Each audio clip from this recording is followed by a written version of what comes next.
Hello, నేను ఈరోజు మీ అందరికీ కాబూల్ శనగలు బంగాళదుంప కర్రీ పూరి రెసిపీ నా వీడియో ద్వారా మీకు నేను చెప్పాలనుకుంటున్నాను.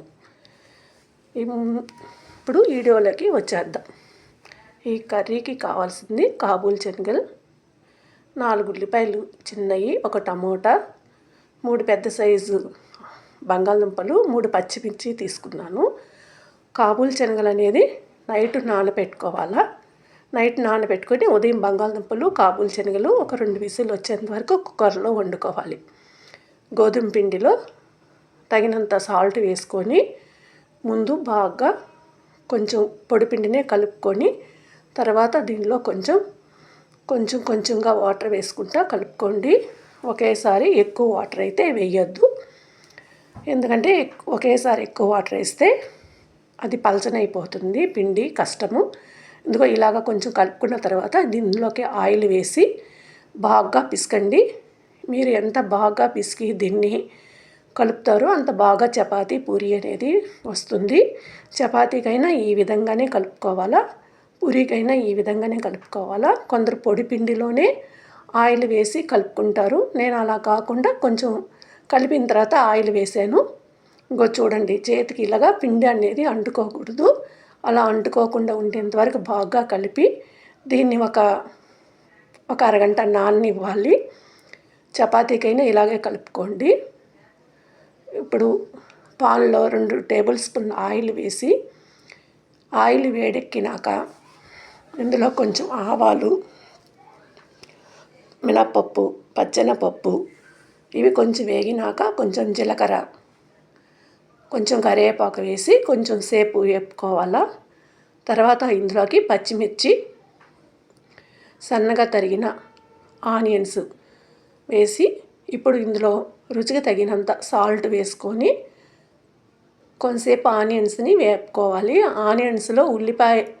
ఆనియన్స్లో సాల్ట్ అనేది వేసుకుంటే ఉల్లిపాయ తొందరగా ఏగుతుంది. ఇందాక నేను చెప్పాను కదా 2 విజిల్ రావాలని. బంగాళదుంప ఉడికిపోయింది, శనగలు బంగాళదుంప 2 ఉడికినాయి. ఇందులోకి కొంచెం పసుపు వేసుకొని కొంతసేపు వేపుకోవాలి. ఆ పసుపు అనేది పచ్చివాసన కూడా పోతుంది. ఇది కొంచెం సేపు బాగా వేగిన తర్వాత ఇందులోకి కొంచెము అల్లం వెల్లుల్లి పేస్టు ఒక 1/2 స్పూన్ వేసుకోండి. నేను అల్లం వెల్లుల్లి పేస్టు ఇంట్లో తయారు చేసిందే, బయట కొన్నదైతే కాదు. ఇప్పుడు మనం ఇందాక బంగాళదుంపలు ఉడకపెట్టుకున్నాం కదా, అవి ఒలుచుకొని ఇలాగా మెత్తగా నలుపుకోవాలి. బంగాళదుంప గడ్డ అనేది ఉండకూడదు పూరీకి. ఇలాగ మెత్తగా చేసుకుంటేనే పూరీ కూరలోకి బాగుంటుంది.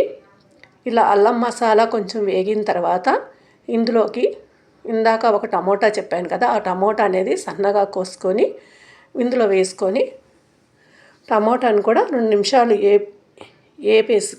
వేగిన తర్వాత ఇందాక మన బంగాళదుంప రెడీ చేసుకున్నాం కదా, ఆ బంగాళదుంప ఇందులోకి కాబూల్ శనగలు వేసి కొంతసేపు వేపాలి.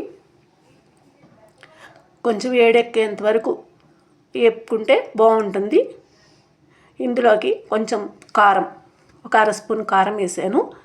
వాటర్ వేయకుండా ఇలాగ కొంతసేపు వేగనిచ్చి వాటర్ వేసుకుంటేనే అప్పుడు కూర అనేది టేస్ట్ అనేది వస్తుంది. ఇప్పుడు ఒక 1/2 గ్లాసు వాటర్ అయితే వేసాను. ఇప్పుడు కొంచెం కలుపుకొని ఇప్పుడు కొంచెం ఉప్పు కారం చూసుకోండి. ఉప్పు కారం తక్కువైతే వేసుకోవచ్చు.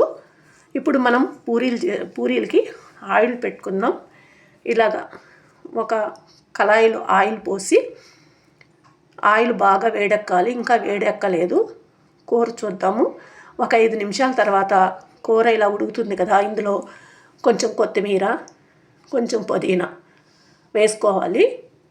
ఈ కూరలోకి పుదీనా వేసుకుంటే బంగాళదుంప కూరలోకి బాగుంటుంది. కొంచెం గరం మసాలా, ఇప్పుడు గరం మసాలా, పుదీనా, కొత్తిమీర వేసాం కదా, కొంతసేపు కలిపి ఇది సిమ్లో పెట్టుకోవాలి. ఇంకా సిమ్లో పెట్టుకొని కొంతసేపు ఉడికితేనే ఈ మసాలా అనేది బాగుంటుంది. మసాలా, కొత్తిమీర, పుదీనా అన్నీ వేసాం కదా, కొంతసేపు ఉడకాలి.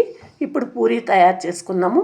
పూరీ ముద్దలు చేసుకున్నాం కదా, ఇలాగా పూరీ ముద్దని కొంచెం ఆయిల్లో ముంచి ఇలాగ పూరి అనేది చేసుకోవాలా. అలా చేసుకుంటే ఆయిల్ అనేది బ్లాక్ అవ్వదు. నూనె వేడెక్కింది, పూరి వేస్తున్నాను.